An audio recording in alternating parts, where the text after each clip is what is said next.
I can't believe I'm actually making this video for a LEGO game. I will show you optimized settings to increase LEGO Batman Legacy of the Dark Knight's performance by basically double.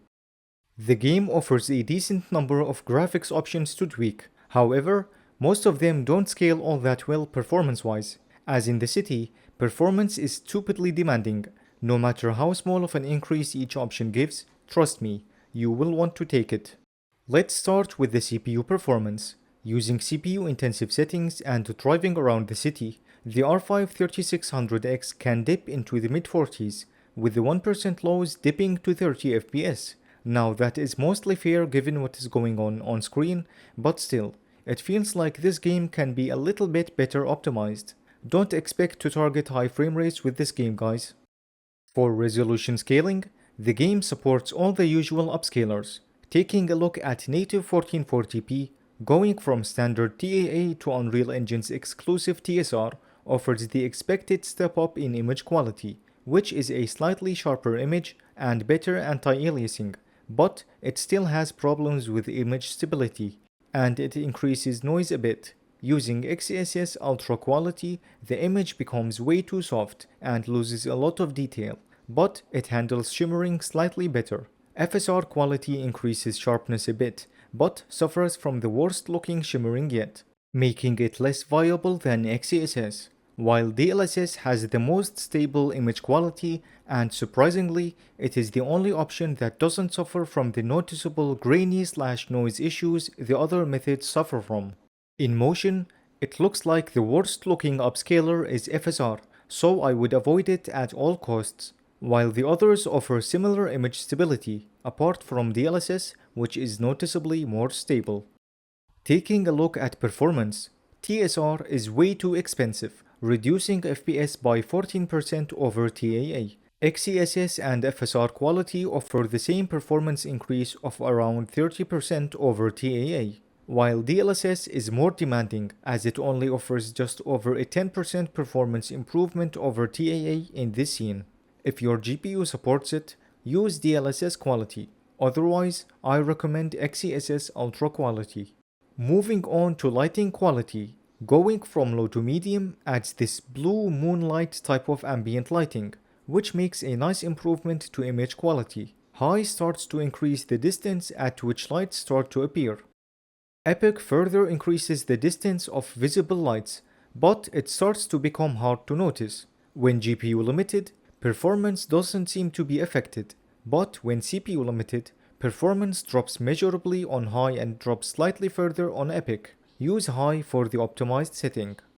As usual with Unreal Engine games, shadows on low disables volumetric effects, so avoid using low. On medium, spotlight dynamic shadows are enabled, which are most importantly used on car headlights. As for the shadow quality itself, there is a small improvement when using medium and high, while Epic sees a slightly bigger improvement to shadow definition.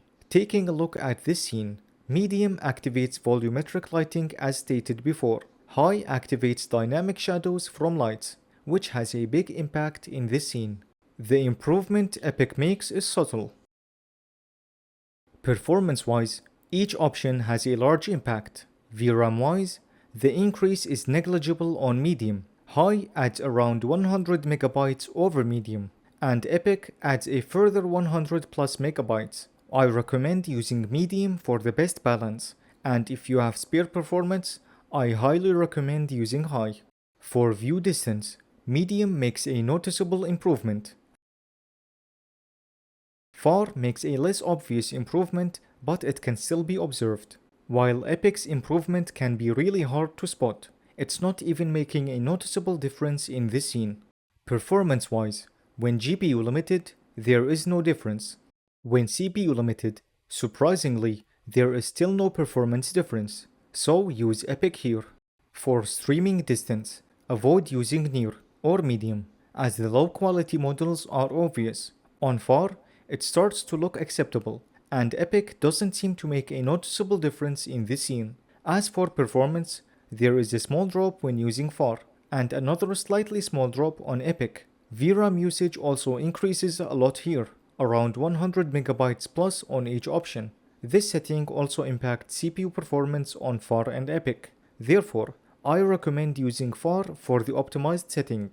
Textures on low are of obvious low resolution at near distances, while on medium and above, near textures are identical. VRAM-wise, there is a small 100 MB increase on medium and ever so slightly on further options.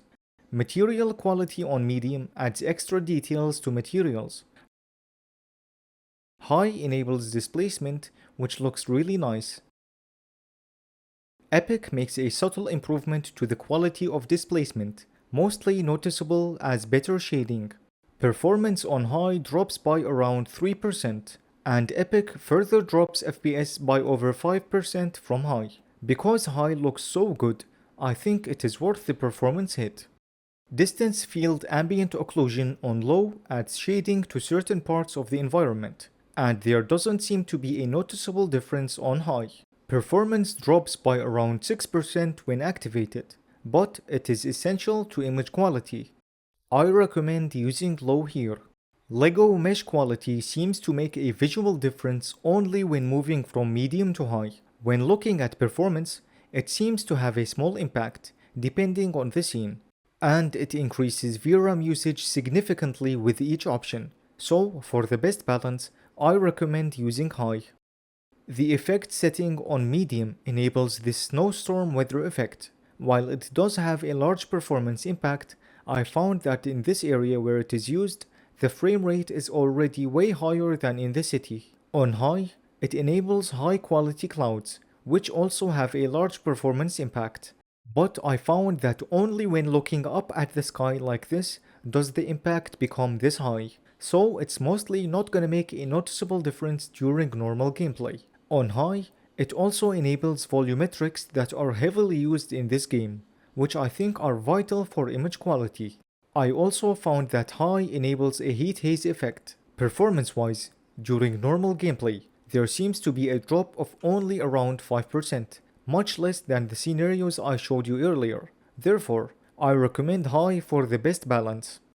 Reflections on low are disabled. Medium adds okay looking reflections. High doesn't seem to affect reflection quality directly, but it seems to affect the distance of reflections. And EPIC finally increases reflection resolution, but depending on the surface. The improvements EPIC makes can be a bit hard to spot during normal gameplay. As for performance, depending on the scene, just enabling reflections has a very large impact of up to 19%. Medium and high seem to perform the same, while EPIC can slightly drop FPS further.